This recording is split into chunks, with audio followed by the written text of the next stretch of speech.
It's September 12th, 1987.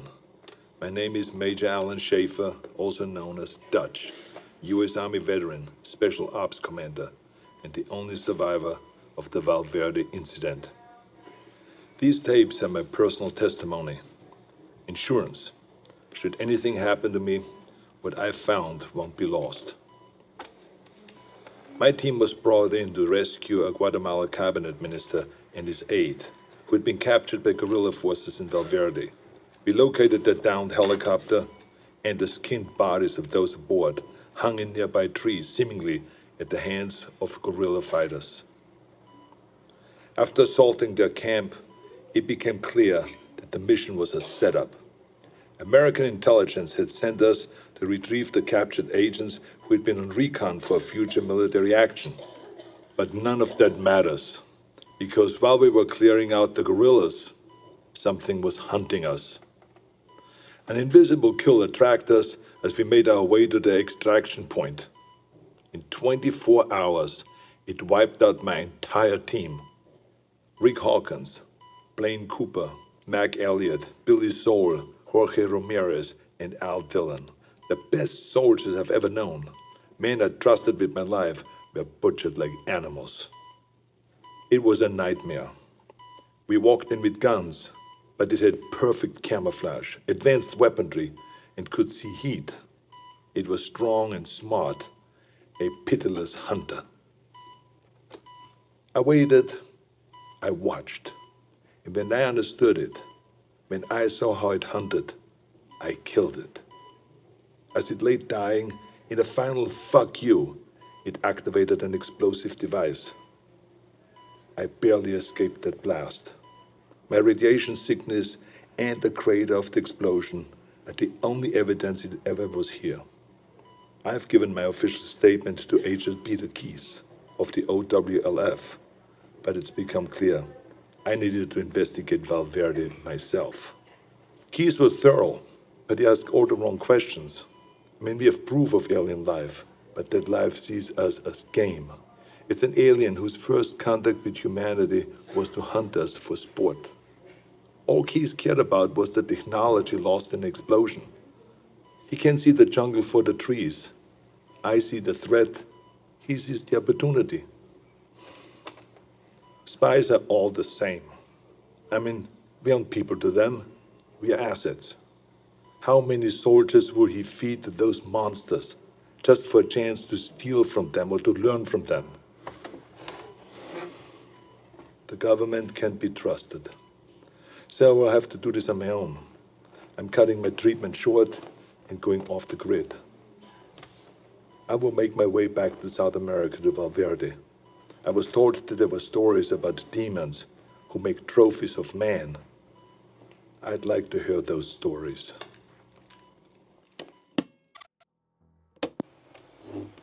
April 8th, 1991.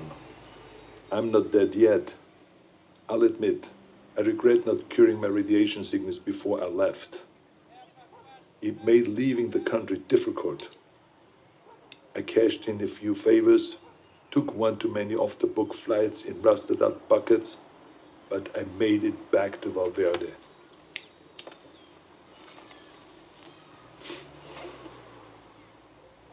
The area was on lockdown, sealed by American intelligence for study. The complex centered on a crater from the alien self-destruction. I found the scientists slumming in a local bar. A few drinks, a couple of threads later, he was ready to talk. It wasn't much, barely anything I didn't already know. The blast emitted a form of radiation they'd never seen before. Some believed it was extraterrestrial, some didn't. Either they're not too bright, or there's nothing to find. I decided to let them keep searching in vain. It kept them busy and off my trail. I've been touring villages and small towns using the cover of an author writing about South American folklore. I don't know if any of them bought in, but they took my money and told their stories. The closer they were to the jungle, the more stories of devils in the trees. Some were bullshit, made up on the spot, but some carried consistencies that I couldn't ignore.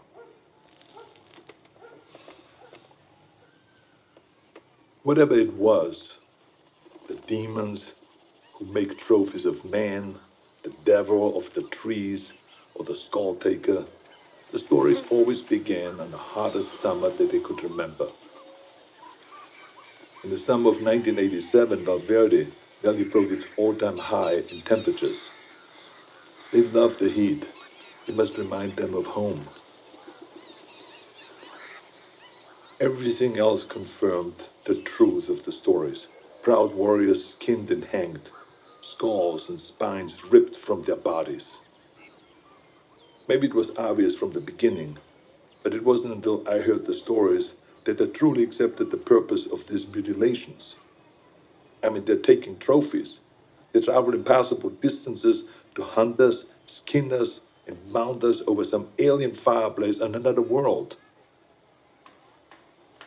It would be disgusting if it weren't so familiar. Where do I go now? It's been on my mind all year. The takeaway from all this intel is that they've been doing this for decades, centuries maybe. They're coming back, and I need to be there when they do.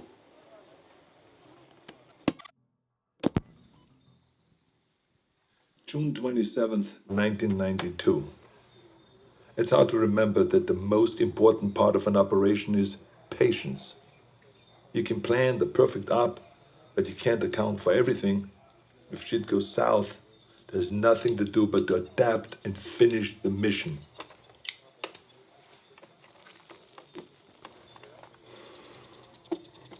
Sometimes you just get lucky.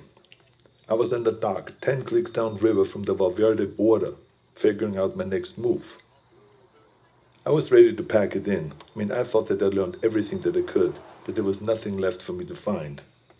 The OWLF had abandoned the detonation site a year ago, and I thought that they already shipped back to America.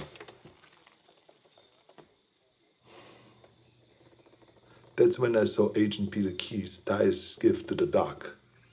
I haven't seen Keyes since I gave my official statement to him. It was impossible, but there he was, with 3 of his buddies. All agents. The clean, tidy outfits give them away all the time.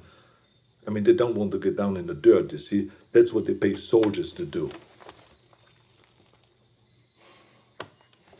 Keyes walked up, looked right at me, and shook my hand. With the radiation sickness, I've lost a lot of weight, so I thought that he maybe would not recognize me, but then he greeted me like we were old pals. Keyes is a good spy, saying nothing, implying everything. We spent the next few hours trading war stories at the bar. If you had heard us, you would never have suspected we were trading intel on an alien manhunter. His cover was that they have been looking for a serial killer, a sadist who has been operating in the area for years, hunting people like animals and then skinning them alive. Keyes wanted to talk about the monster, so it all came out in the cover story. In many ways, they were just a few steps behind, surveying villages for information, locating witnesses. He did confirm one thing that I only considered. He told me how the killer chose his victims. They were always armed. A rifle, a pistol, a knife in the boot. He wasn't taking kids or random villages. He wanted a challenge. Whatever it was a hunter. And it killed for sport.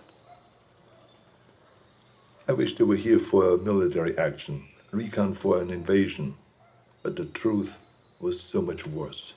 We are prey, animals, fit only to be hunted.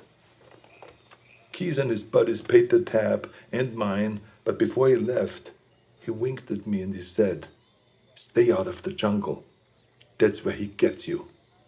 I tracked Keyes and his team for weeks, but they didn't learn anything new. Maybe they knew that I was there, maybe they didn't, I don't know. I've risked enough for now. I think it's time to disappear. Keep my ear to the ground. Be patient. March 3rd, 1996, Zaire. I thought I could wait. I thought that I could hold back and make my move at the right time. I couldn't. Fuck. I had to find them. I needed to hunt it or let it hunt me. I joined up with any private military company that was headed into the hot zone. I pulled every string, cashed out every favor just to follow the sweat and the death that attracted the demon. I eventually put together a team myself. Lost soldiers and haunted men, willing to fight and to die wherever I led them. They thought that I was a legend, and I let them believe that. I'm quiet and good in what I do. They needed them to see me as a legend, so that they could take them to die in a sweltering jungle. We went on more missions than I can remember. We didn't fire until we were fired at. They thought that it was my code. It wasn't. I was waiting and watching. Our last mission was an evac up in the Congo. A private munition base had gone dark. When we arrived, they'd been dead for days. Bodies strung up on floodlights around the base, all of them skinned, some missing skulls and spines. We secured the site and waited for backup to arrive. In the heat of the day, I stared into the waves of heat coming off the concrete, thinking that any minute they might come alive as the invisible killer. And then they did. I didn't wait. I unloaded every round I had. Trusting me, my team fired in the same direction. It wasn't the first time I'd done it, but this time I knew what I was looking for. It was so fast, we couldn't hit it. We panicked, and stray rounds struck the crate of RPGs. And that explosion hit other munitions that exploded. By the time the smoke cleared, the demon was dead, but so were all my men. I took samples of its blood, pieces of its anatomy, and what tech that I could salvage. And then I burned everything. Then it disappeared. I never checked in with HQ. As far as I know, I was counted among the dead.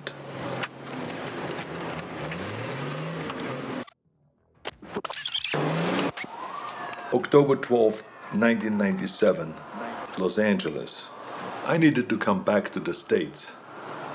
It wasn't impossible to sneak contraband through customs, but I wasn't willing to risk what I found in the Congo falling into the wrong hands.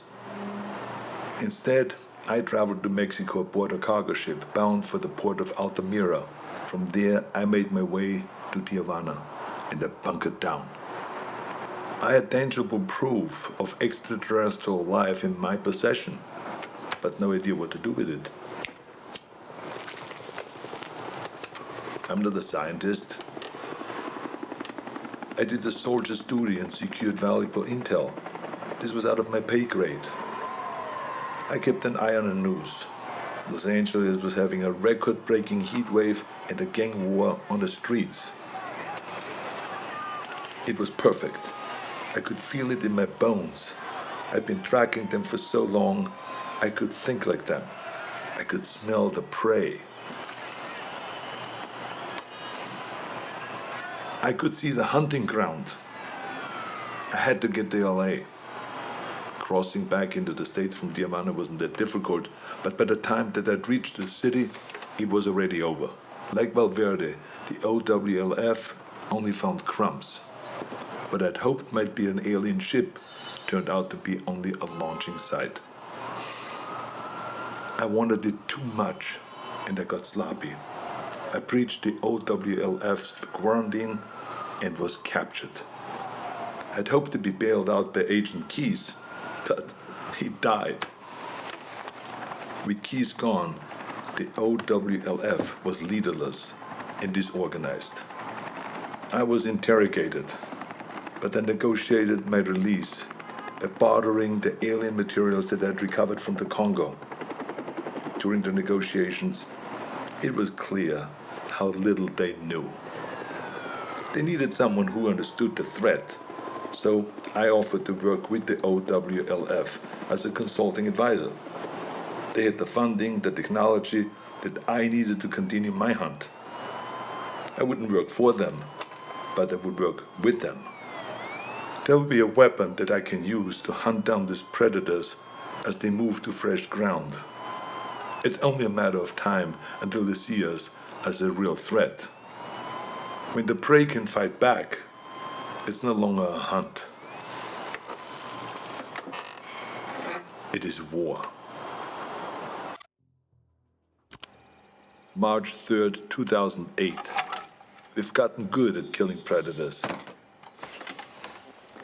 Every time we find one, we come back with more tech, more research, and the OWLF's funding goes up. Together, we have gotten stronger and more efficient. For a time, the aliens were surprisingly predictable. They had no idea that we knew so much about them. But that began to change. They sent better hunters every time. They're beginning to see us as a threat. Or we've become a more worthy prize. Maybe both.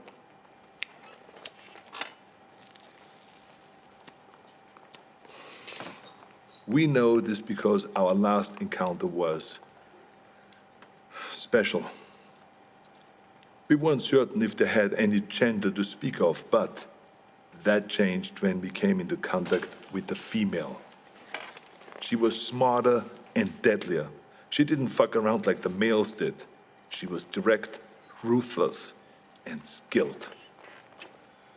I was in Laos when we first came into contact with her. It was Valverde all over again. Her ambush wiped out my entire team. Only this time, she got me. In a small village, I lost track of her, just long enough for her to pin me with a razor net. Pinned against the wall, razors cutting into my face. I've been fighting for so long, I was ready to die. I should be dead. Instead of making the kill, she cloaked and vanished into the jungle.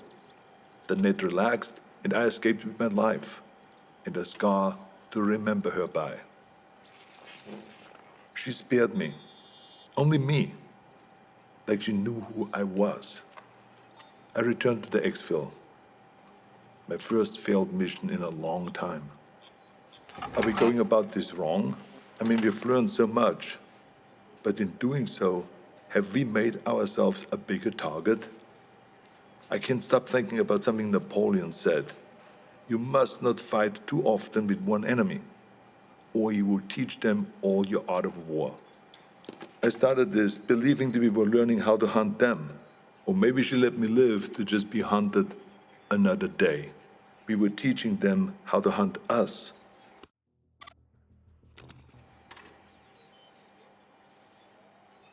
January 13th, 2019. I knew that the Predator's deployment to Earth would make it impossible to keep all of this a secret. Sooner or later, there would be another player on the board. I'd hoped that it would be another agency, one that understood and respected the threat.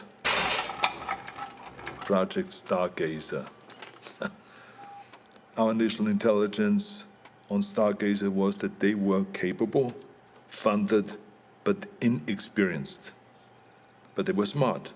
They took the OWLF's funding and got it shut down. Everyone we could identify in their group was a disavowed member of another agency, including the OWLF. Lacking strong leadership and a clear directive, they were sloppy and arrogant. They were aware of the Predator's threat, and while they had many of the pieces, they struggled to see the bigger picture. Stargazer was so far behind that we didn't see them as a threat until the event in Mexico. The recovered Predator escape pod was an extraordinary find for Stargazer, but the death toll was a heavy price to pay for taking a Predator captive. My task force has many directives, but one of the most primary is we do not take captives. Retrieve technology, corpses, and other intelligence. But there's no value in a live predator, only liability. The enemy does not want peace, the enemy does not negotiate, its only drive on Earth is to hunt. What we might learn from a captive predator would never be worth the risk to our people. Stargazer didn't learn from their mistakes, and the technology they've recovered has only made them cocky. When the government cut ties to the agency, it should have shuttered their project permanently, but they only shifted their goals. Guerrilla factions and private military companies are being contracted by Stargazer to set out bases and equipment in locations that we have identified as ideal hunting grounds. We believe that the former intelligence project is setting itself up to be a fully independent dealer of otherworldly arms. This is the worst-case scenario. Hostile forces will use those weapons on their enemies, and they will use them on us. All the while, the true enemy stalks us unseen. It's a distraction mankind can't afford. Stargazer will have to be dealt with. 2025. It's hard to believe that I'm still here recording this. I probably shouldn't be smoking in a med bay, but fuck it, it's my birthday, for Christ's sakes.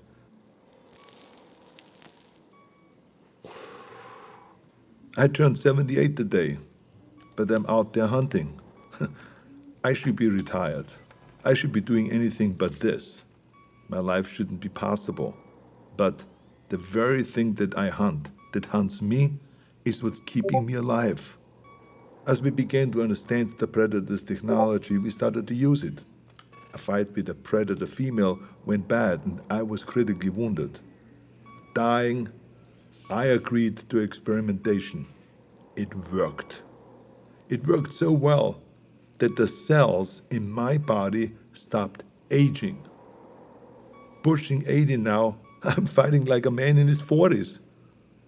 It's not the only experiment that I've been part of. I'm deadlier now than I was in Valverde. The OWLF has been fully reinstated. It's grown larger than ever before. We saved John Keyes from Stargazer. His father was Peter Keyes. I suppose you could say that he was a very dear acquaintance. His son is a gifted scientist. I worry about the future. The Earth is seeing unprecedented rise in heat and war. As the climate changes and the temperatures go up, more and more countries are becoming hunting grounds. We have killed so many of their kind, but they only send more. The number of events that we have witnessed has increased threefold in 10 years. We have made an impression on them, but not like we had hoped. We wanted to show them that we weren't prey, to deter them from ever sending another hunter to our world. We sent a warning, but they took it as a challenge. I fear we have made things worse. If the predators ever decide that we've grown too bold, I have no doubt that they could burn the Earth and all of humanity with it. My only hope is that while they waste their time on sport, we can rise up together and stand against them as a species. Until then, we keep moving, we keep hunting, and we keep our eyes open.